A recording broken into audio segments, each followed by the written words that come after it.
অনুব্রত মণ্ডলের medical certificate ঘিরে বাড়ছে জটিলতা। মেডিকেল সার্টিফিকেট জমা দিয়ে পুলিশের তলব এড়াচ্ছেন কেষ্ট, কিন্তু সেই সার্টিফিকেটেই নাকি গলদ। সেখানে লেখা অনুব্রত অসুস্থ, 5 দিন বেড রেস্টের পরামর্শ দেওয়া রয়েছে, কিন্তু তার কি রোগ হয়েছে তা স্পষ্ট করা নেই মেডিকেল সার্টিফিকেটে। জানিয়ে উঠছে প্রশ্ন, সার্টিফিকেটে স্বাক্ষর করা চিকিৎসকের পরিচয় ঘিরেও জটিলতা তৈরি হয়েছে। বোলপুর থানায় আইসি লিটন হালদারকে অশ্রাব্য ভাষায় গালিগালাজের অভিযোগ উঠেছে বীরভূমের বাঘের বিরুদ্ধে। দুজনের কথোপকথনে সেই অডিও ভাইরাল হতেই শুরু হয় শোরগোল।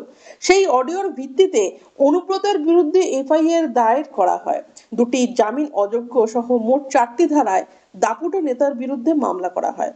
রবিবার সকাল 11টায় শান্তিনিকেতন থানায় অনুব্রতকে ডেকে পাঠানো হয়েছিল, কিন্তু তার বদলে মহকুমা পুলিশ আধিকারিকের অফিসে আসেন তার আইনজীবী বিপত্তারণ ভট্টাচার্য।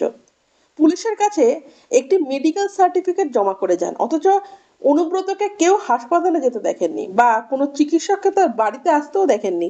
ফলে মেডিকেল সার্টিফিকেট কিভাবে তৈরি হলো তা নিয়ে উঠছে প্রশ্ন।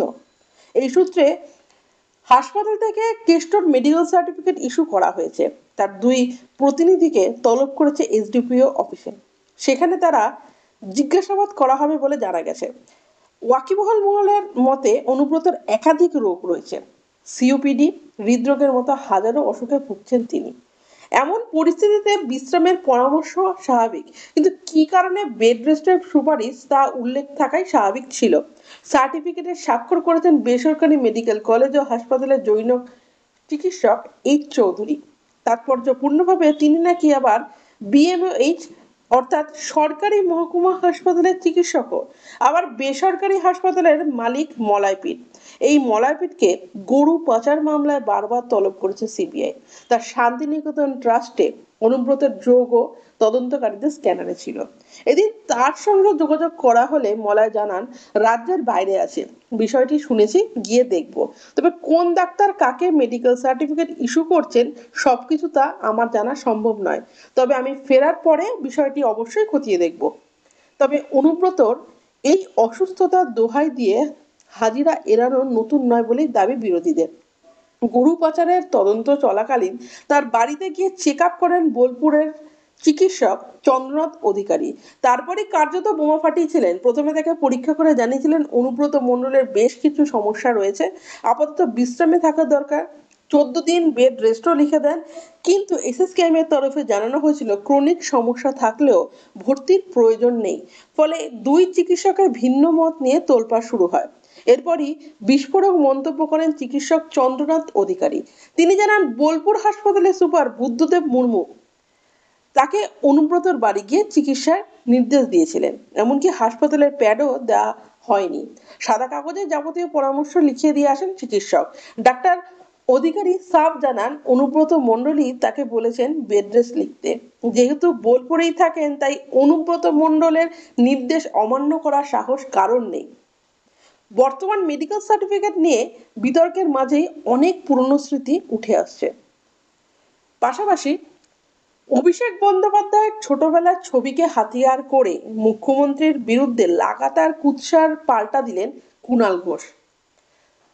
ছবির প্রত্যেকের পরিচয় স্পষ্ট করে সোশ্যাল মিডিয়া তার সাফ দাবি, বিজেপি এবং বিরোধীদের একাংশ এই কুৎসার স্পন্সর। শীঘ্রই এই কুরুচিকার প্রচার বন্ধের দাবিও জানিয়েছেন কুণাল। একই সঙ্গে কুৎসাকারীদের বিরুদ্ধে তিনি আইনি ব্যবস্থা নেওয়ার দাবি জানিয়েছেন। সম্প্রতি সোশ্যাল মিডিয়ায় একটি সাদা কালো ছবি ভাইরাল হয়, যেখানে এক দম্পতির সঙ্গে এক শিশুকে দেখা যাচ্ছে। শিশুটি হলেন তৃণমূলের সর্বভারতীয় সাধারণ সম্পাদক অভিষেক বন্দ্যোপাধ্যায়। বাকি দুজনের পরিচয়কে কেন্দ্র করে কুৎসা রটানো হচ্ছিল।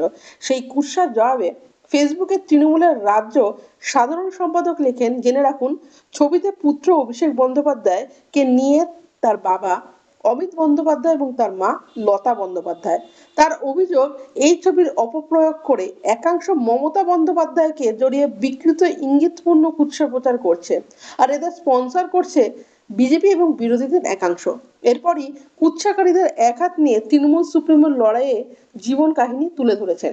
লিখেছেন, শৈশব থেকে পরিবারে তার লড়াকু জীবন, ভাই বোনেদের নিয়ে অভিভাবকের ভূমিকা পালন, রাজনীতিতে কতটা সংগ্রাম করে এগিয়ে চলা বাংলা তথা ভারতের মানুষ জানেন। গোটা বিশ্বের বাঙালি প্রবাসী ভারতীয়রা মমতাদিকে ভালোবাসেন, সম্মান করেন। ছবির অপব্যবহার অভিযুক্তদের বিরুদ্ধে আইনি ব্যবস্থার দাবিও তুলেছেন কুণাল।